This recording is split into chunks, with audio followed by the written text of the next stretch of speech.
Bienvenue sur le tutoriel d'utilisation de l'application ADP e-Service.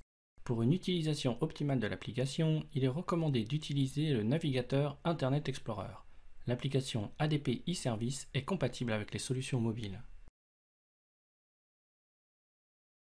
La page d'accueil d'ADP e-Service montre trois sections principales. La première section est dédiée aux tickets ou demandes d'assistance et comprend les liens rapides vers les vues affichant les tickets que j'ai créés, ceux où une action de ma part est requise, et le lien vers l'historique de toutes mes demandes. La deuxième section permet de créer très rapidement une demande d'assistance, et la dernière section contient des liens vers d'autres applications ADP. Cliquez sur le lien rapide Mes tickets affiche une vue des tickets composée de barres de vue de premier niveau et d'une barre de vue de deuxième niveau qui pointe ici sur Mes tickets. On retrouve sur cette barre de menu de deuxième niveau les entrées qui figuraient sur le menu d'accueil. Allons maintenant créer une demande d'assistance. Le numéro de la demande ou du ticket est automatiquement renseigné. Le champ client désigne, le cas échéant, la société appartenant à un groupe client d'ADP pour laquelle la demande est faite. Il est possible d'appuyer sur le bouton Requête et de remplir le champ pays pour sélectionner les sociétés d'un pays spécifique d'un groupe. Cliquez ensuite sur Exécuter. Puis sur le nom du compte choisi. Le champ classification de la demande remplie à correspondant indique que la demande s'adressera au service client d'ADP en charge du compte, alors que correspondant projet sera utilisé pour une équipe projet ou mise en place, par exemple dans le cas d'un ajout d'une société dans une offre existante. Dans la grande majorité des cas, c'est donc bien la valeur correspondant qui sera sélectionnée. Le type anomalie incident définit tout problème de production tel qu'une erreur de calcul dans la paye, une anomalie dans un virement, etc. Quant à assistance question, cela concerne une demande de détail sur une facture, une demande d'explication sur une règle de calcul par exemple. Changement évolution est une demande hors cadre de la prestation de service du contrat, telle qu'une évolution de paramétrage qui donne lieu à un devis, une demande de mise en production d'une nouvelle offre ou un achat de badges par exemple.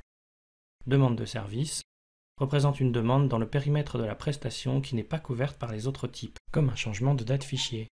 Les champs catégories et sous-catégories sont importants, car les demandes sont envoyées à des équipes différentes à ADP en fonction de ces valeurs. Ainsi, pour éviter un délai dans le traitement des demandes, il convient de sélectionner la valeur appropriée. Ici, je renseigne la catégorie paye et la sous-catégorie réglementaire. Je peux renseigner la date souhaitée pour la résolution côté ADP ici, puis je renseigne l'objet, et enfin je renseigne la description, et je clique sur Soumettre. Le ticket est maintenant créé. Vous retrouverez les diverses informations saisies dans le ticket, notamment au niveau des sections de statut, de classification, de demandeur, de date, ainsi que les détails. Il est aussi possible d'ajouter une note en cliquant sur le bouton vert Ajouter, puis de soumettre la note. En cliquant sur le bouton Soumettre, vous avez aussi la possibilité d'ajouter une pièce jointe limitée à 15 mégaoctets en cliquant sur le bouton Parcourir ou Browse, puis sur le bouton Télécharger, puis sur Fermer après avoir reçu le message de confirmation. Si la pièce jointe n'apparaît pas, vous pouvez cliquer sur le bouton Vérifier chargement. En cliquant sur le menu de deuxième niveau Mes tickets, on retrouve bien le ticket créé à l'instant. L'affichage de chacune de ces colonnes est triable et ces colonnes sont aussi repositionnables. Par exemple, je peux décider ici de déplacer la colonne priorité à gauche de toutes les autres colonnes. Vous pouvez aussi requêter par certains champs, comme ici par exemple en choisissant le type, commençant par demande, en respectant les majuscules et les minuscules, ce qui va lister les tickets dont le type commence par demande dans la vue actuellement affichée. Cliquez sur le bouton Décompte d'agrégat indique le nombre de lignes résultant dans la vue ainsi constituée, ici 5 enregistrements, alors que le bouton Exporter permet de convertir cette liste au format Excel par exemple. Pour certains statuts, comme Attente retour client ou Résolu, une notification est envoyée pour indiquer qu'une action est requise. Dans ce cas, le ticket en question apparaît à deux endroits. Dans la vue de deuxième niveau Mes tickets, mais aussi dans la vue Mes demandes avec action attendue. Il convient alors de cliquer sur le ticket, lire la note écrite côté ADP et ouvrir la pièce jointe si applicable.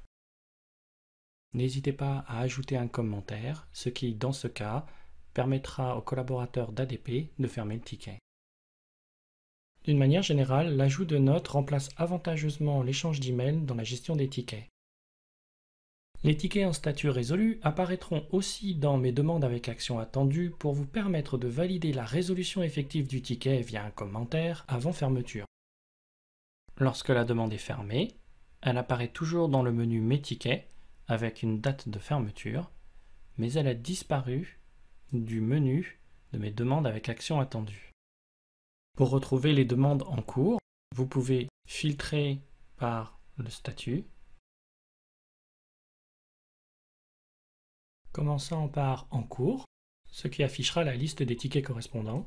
Vous pouvez aussi effectuer du requêtage avancé via le bouton Requête.